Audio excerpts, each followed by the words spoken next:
Hi, in this video we are going to talk about our first machine learning algorithm, the so-called linear regression. So the basic problem is that we have a data set like this, for example, the size of houses in square meters and the prices of these houses. Of course, it's a fake data, it is just for demonstration purposes. And we can pose the question that is there a relationship between house sizes and house prices? And if it is, if there is a relationship, is that relationship is linear? And this is why it is called linear regression, because we assume a linear model. And if you are familiar with mathematics, y equals to b0 plus b1 times x, this is the equation of a linear line. So this is what we try to make, this is what we are after, that we have a data set like this, and we would like to find a linear relationship between the x and y, where of course x denotes the size of the houses and the y denotes the prices of the houses. And if we find this linear model, this linear equation, we will be able to make predictions. So it's like this is our training data. We make our model according to this training data. And in the future, for example, we will have another house size. For example, we will get 5,500 square meter. What's the price of that house? And with the help of the model, we will be able to make prediction. So this is why linear model is very, very good. And it's quite strange as far as I am concerned, because this is a very, very simple model. And on the other hand, it is very, very popular in practice. So our aim is to find this h-axis linear line, this black line, and with the help of this line we will be able to make predictions.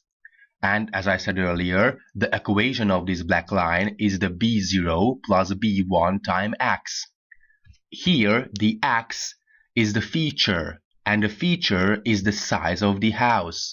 So it is the function, this h function is the function of the size of the houses, and the result is going to be a price. It is going to predict the price of the given house size.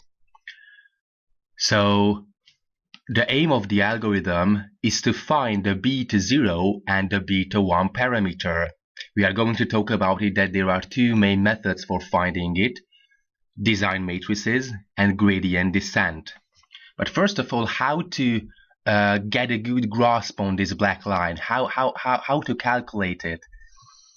And the so-called least square method, it was invented by Gauss 200 or 300 years ago. It works that we try to minimize the length of these red lines. So we try to make our black line as close to all the dots as possible, so as to minimize the length of the red lines. So we should choose the beta0 and b1 parameters so that the h-axis is close to y, for our training examples x and y. So these x and y training examples are just the house sizes and the house prices accordingly. This is our training example. With the help of this training example, we are able to make this black line, to calculate these b0 and b1 parameters, and then we will be able to make predictions. So in order to find the black line, we just have to minimize the h-axis minus the y, and we square it. And if you are familiar with these techniques, this is just the error term, and we try to minimize the error. This is why it's called the least square method. So we have to choose the parameters, the b0 and b1, to make it a minimum, and we can solve it with gradient descent in higher dimensions. It is very, very efficient. Or we can solve it with design matrices if there are not much features. So these are the two techniques for finding this beta0 and beta1 parameter. And as far as I am concerned, I like the mathematical background, and I have the tendency to do it on my own, and I have implemented this linear regression, but after a while I came to the conclusion that that's why it's very, very convenient to use a statistical software such as R, or for example the libraries of Python, because you will be able to make it happen very, very easily without implementing it from scratch. So Python and R and SCS is going to calculate this beta parameter for us. But we can use the design matrices. It doesn't need any extra parameters, while gradient descent, we have to use a so-called learning rate, so we have to be very careful when choosing it. The very, very bad thing about design matrices is that we have to use matrix inversion, which is a very, very slow mathematical operation. And as far as gradient descent is concerned, there are no expensive operations. So design matrices are very, very efficient in lower dimensions, and gradient descent is very efficient in higher dimensions. I mean, what is this lower dimension and higher dimension?